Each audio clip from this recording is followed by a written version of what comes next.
Rachel. I'm going to be the student nurse for today. And today I'm just going to be doing a catheterization, an internal catheterization on a female patient. But I'm going to start by assessing my female patient. I'm going to make sure that there's no signs of infection or anything in her vaginal area. And I'm also going to make sure that my patient can handle the procedure. She's mentally capable of handling the catheterization. I'm also going to make sure she's able to lay supine during the catheterization. And I also will ask my patient when the last time that she voided was, or the last time she had a catheter inserted. But now I'm going to make sure I have all the supplies I need in order to perform the catheterization. So I have my catheter kit right here, which contains everything I need in order to properly put in a catheter. I have a biohazard bag for all of the trash that I will get as I go with the procedure and towards the very end. I have tape so that I'm able to tape the inner thigh of my patient when I'm done inserting the catheter. And I also have my hand sanitizer in order to perform hand hygiene. Okay, so I'm going to start by walking into the patient's room. Hi, I'm Rachel. I'm going to be your student nurse for the day. I'm also going to perform hand hygiene real quick. Okay, hi, I'm Rachel. I'm going to be your student nurse for the day. Can you go ahead and verify your name and date of birth for me, please? And I'm going to check this on her wristband to make sure it's right. Okay, great. And then can you also verify any allergies you have for me? Okay, awesome. So now I'm going to explain what I'm going to be doing to you. I'm going to be inserting an internal catheter so that you'll be able to void easier because you have buildup of urine in your bladder, and we're just trying to get that out. So I'm just going to do a quick, easy procedure of inserting the catheter, and then I'll be finished. So now I'm going to provide for patient privacy. Okay, and I'm going to raise my patient to bed, raise the bed to waist height. Zzz. Okay, so now I'm going to tell my patient that she needs to lay supine, and since it's a female, she will have to flex her knees and keep her legs 2 feet apart, and also have her hips externally rotated in order to properly perform the procedure. So now I am going to use a sterile technique to open my catheterization kit. So I'm going to start by pulling this away from me first, and then I'm going to do the 2 sides of the catheterization kit, and then I'm going to finish by pulling it towards me so that I do not contaminate the kit in any way. And then I'm going to use I'm going to pull this towards me without contaminating it. And now I'm going to use the linen and place it underneath my patient's bottom in case there's any leakage. And so I'm just going to lift my patient a little, and then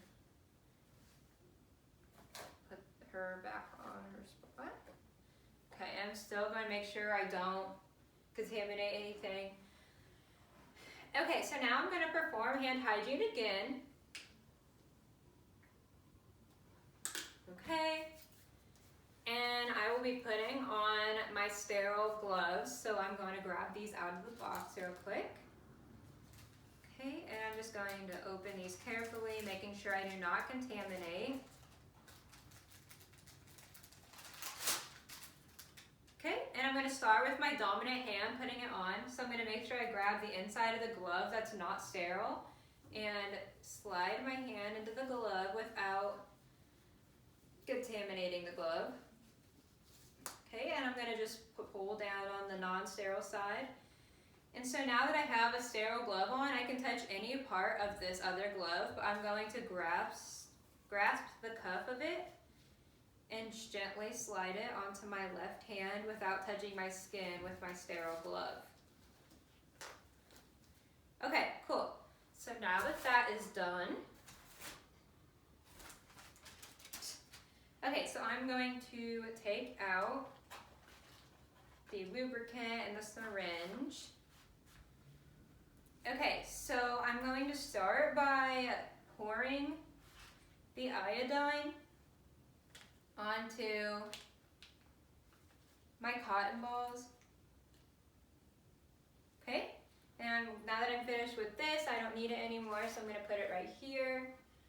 Okay, and then I'm going to open my lubricant that I'll be using for my catheter. And I'm just going to gently pour this on here. Okay, and now I'm going to throw this away. Okay, so now that that is finished, I am going to dip the tube of my catheter into the lube.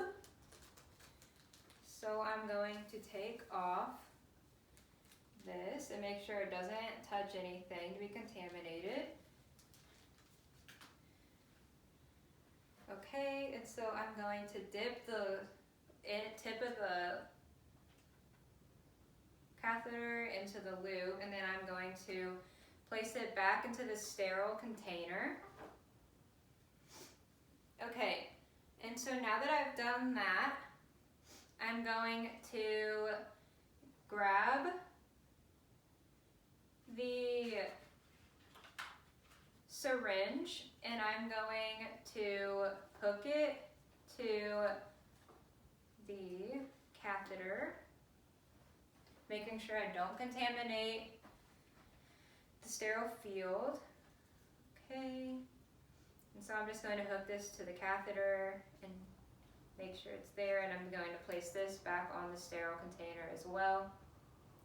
Okay, so now that I've done that, I am going to use the forceps and grab. Okay, well first, actually I'm going to lay this right here.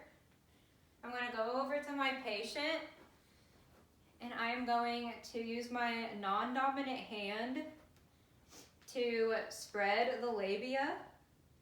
And then I'm going to grab a cotton ball, a sterilized cotton ball, and I'm going to start by cleaning the outside of the labia. And I'll do one side and then discard of this into the biohazard bag. And I'm going to grab a new cotton ball. Okay, and I'm going to clean the other side of the labia and discard this into the biohazard bag. And then I'm going to take the last cotton ball and just wipe the middle of the labia. Okay, so now that I've done that, I'm done with my forceps, so I can also discard these. Okay, so now that I've done that, I am going to instruct. I'm going to grab the catheter.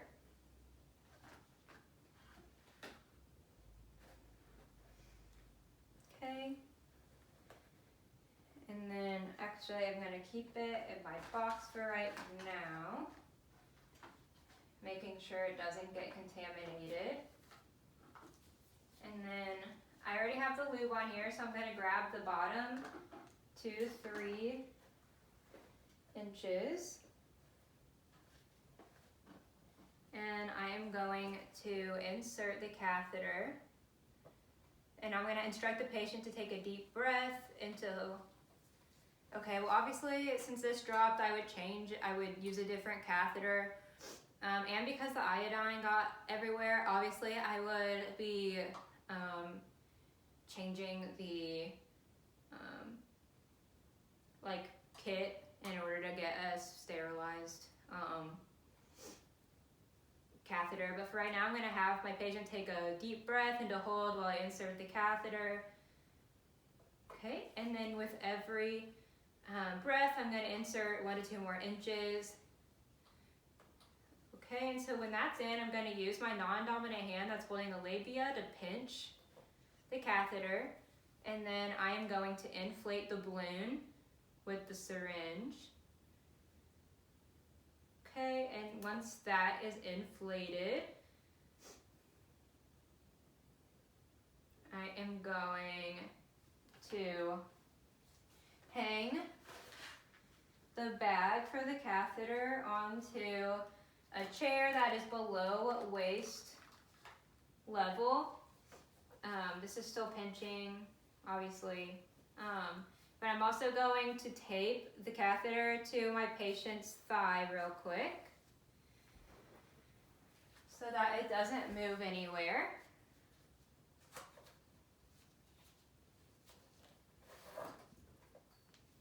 Oh my goodness. Okay, so obviously I would use a new catheter, but for the purpose of this, I'm going to pretend like this didn't just fall out of my patient, because the balloon would have been inflated, so it wouldn't have been able to come out, because I would have checked the resistance on it once it was pinched. I would have checked the resistance on it and made sure that it was stable. I would also make sure that there was no pain on my patient. But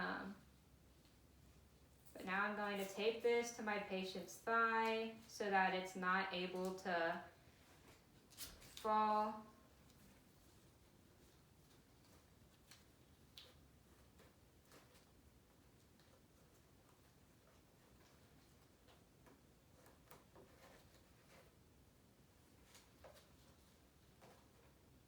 Okay, we're gonna pretend like that's staying. Okay, so now that that's done, I've placed the bag on a surface that's below waist height. I can now clean up all of my materials. So I'll discard of this into the biohazard bag. I will place this whole container into the biohazard bag. This is in there, and I'm gonna grab my sterile field. Okay, and I'm going to place this in the biohazard bag. And then I can also remove the, oh my gosh, remove this from under the patient.